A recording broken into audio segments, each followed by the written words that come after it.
Assalamualaikum warahmatullahi wabarakatuh. Perkenalkan, saya Rizky Husnamulyadi. Pada kesempatan kali ini, kita akan membahas materi dari bab 10, yaitu kriptografi dan PTKI. Topik ini sangat fundamental dalam dunia keamanan digital. Jadi kita akan mulai dari konsep dasar kriptografi, lalu masuk ke algoritma-algoritma enkripsi, fungsi hash, hingga infrastruktur public key. Jadi kita bakalan masuk ke materi apa sih kriptografi itu? Jadi kriptografi itu adalah ilmu penyandian data supaya cuma pihak tertentu saja yang bisa membaca informasi tersebut. Cara kerjanya itu sederhana. Jadi data asli yang disebut dengan plain text diubah menjadi bentuk acak yang tidak bisa dibaca atau disebut ciphertext menggunakan algoritma matematika dan kunci tertentu. Jadi penerima yang punya kunci saja yang bisa mendeskripsikan kembali menjadi plain text. Kriptografi ini punya 4 tujuan utama, yaitu confidently, yaitu menjaga kerahasiaan data, kemudian integrity, memastikan data tidak diubah, authentication, memverifikasi identitas pengirim, dan no repudiation, yaitu memastikan pengirim tidak bisa menyangkal pesan yang sudah dikirim. Kemudian kita akan masuk ke materi enkripsi simetris dan asimetris. Jadi ada dua jenis enkripsi utama, yaitu enkripsi simetris, yaitu menggunakan satu kunci yang sama untuk semua enkripsi dan deskripsi. Jadi ini tuh lebih cepat dan efisien, tapi kelemahannya ada pada distribusi kunci. Jadi kalau kuncinya itu bocor, seluruh data sistem itu juga terancam. Kemudian ada enkripsi asimetris, yaitu menggunakan dua kunci yaitu ada kunci publik yang bisa dibagikan bebas untuk enkripsi dan kunci privat yang cuma dimiliki sama penerima untuk deskripsi. Jadi ini tuh lebih aman untuk distribusi tapi lebih lambat secara komputasi. Dalam praktiknya sendiri, sistem modern seperti TLS atau HTTPS itu menggabungkan keduanya, asimetris untuk pertukaran kunci di awal, lalu simetris untuk komunikasi data supaya lebih efisien. Sekarang kita masuk ke materi pengenalan chipper. Jadi chipper ini adalah algoritma yang menjadi jantung dari sistem enkripsi. Secara historis ada classical chipper, yaitu seperti substitution chipper yang menggantikan karakter dan transposition chipper yang menyusun ulang huruf. Berkembang menjadi modern chipper yang jauh lebih kompleks, ini dibagi berdasarkan jenis kunci, ada private key atau public key. Dan jenis data, ada block chipper yang mengenkripsi blok tetap atau stream chipper yang mengenkripsi byte per byte secara kontinu. Materi selanjutnya adalah DES dan AES. Jadi DES ini adalah standar enkripsi dari tahun 1977 dengan kuncinya itu cuma 56 bit. Dengan komputer modern, kunci ini tuh bisa dipecahkan dengan brute force dalam waktu singkat. Jadi udah nggak aman lagi. Penerusnya adalah triple DES. Jadi ini tuh lebih kuat sedikit, tapi tetap udah ditinggalkan. Kemudian ada AES, ini tuh hadir sebagai pengganti dengan kuncinya itu ada 128, 192, atau 256 bit. Jadi jauh lebih kuat, sangat cepat, dan hingga saat ini belum berhasil ditembus. Nah, AES ini digunakan dimanapun. Ada di VPN, enkripsi file, cloud, bahkan sistem komunikasi militer. Selanjutnya kita akan membahas materi tentang RC4, 56, kemudian DSA, dan juga RSA. RC4 ini adalah stream chipper yang populer di masanya karena dia itu cepat, tapi dia itu rentan terhadap implementasi tertentu. Kalau RC5, dia itu memperbaiki kekurangan di RC4 tadi dengan block chipper yang bisa di kostumisasi. Kemudian ada RC6, ini adalah evolusi yang didesain untuk bersaing menjadi standar IES. Untuk tanda tangan digital itu ada DSA yang dikembangkan NIST khusus untuk verifikasi tanda tangan. Jadi ini tuh lebih efisien tapi tidak bisa enkripsi.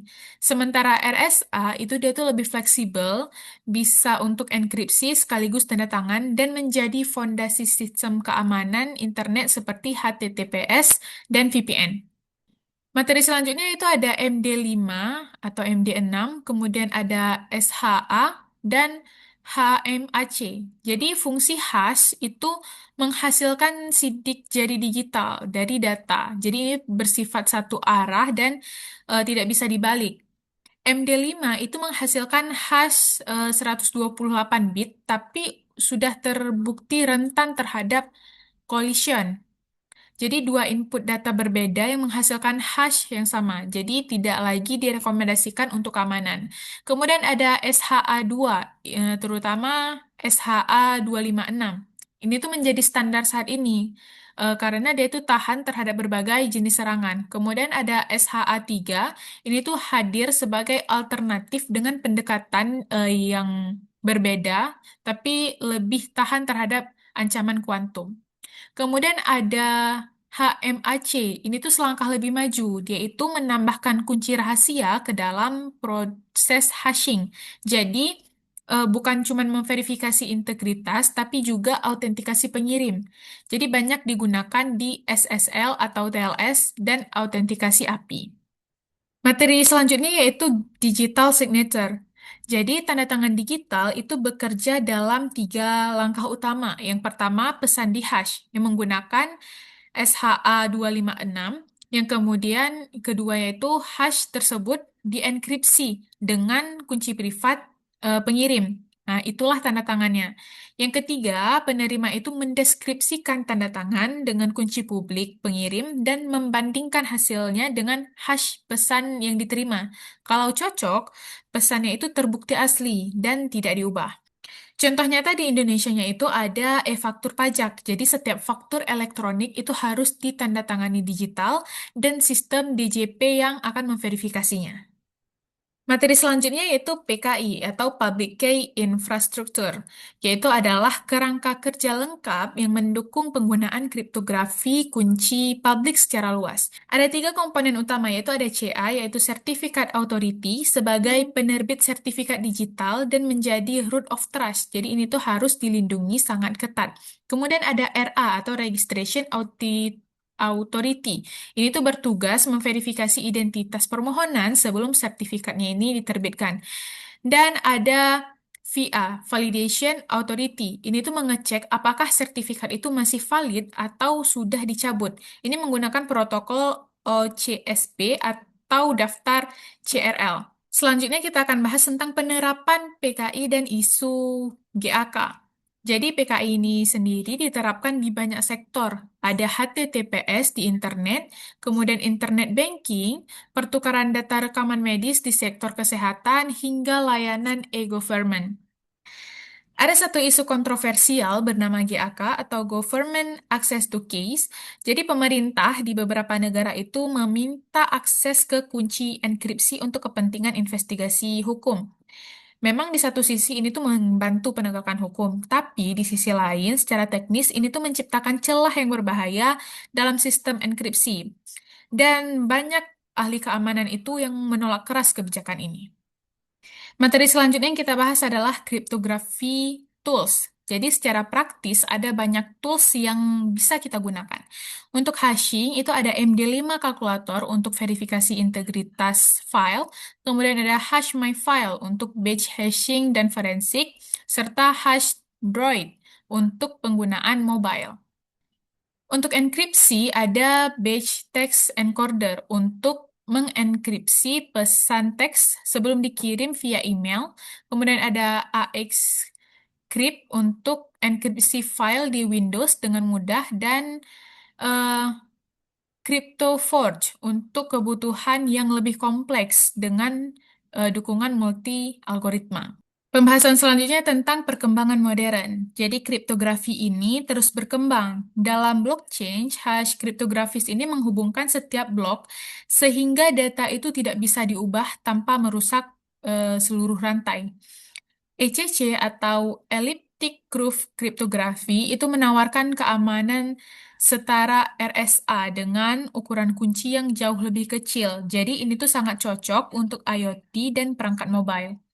Tantangan terbesar ke depan adalah komputer kuantum yang berpotensi memecahkan algoritma tradisional. Karena itulah komunitas riset kini telah aktif mengembangkan post-quantum cryptography. Dan NIST juga sudah mulai menstandarkan beberapa algoritmanya. Untuk kesimpulannya, sebagai penutup, kriptografi ini bukan sekedar aspek teknis. Dia ini adalah fondasi kepercayaan di era digital. Jadi, tanpa kriptografi itu tidak akan ada transaksi online yang aman, tidak ada komunikasi yang terjamin, tidak ada layanan digital yang bisa dipercaya. Dari plain text ke hypertext, dari DES ke AS, dari hash sederhana ke HMAC, dari tanda tangan digital hingga infrastruktur PKI, itu semuanya bekerja sama untuk memastikan dunia digital itu tetap aman. Sekian presentasi dari saya. Terima kasih. Assalamualaikum warahmatullahi wabarakatuh.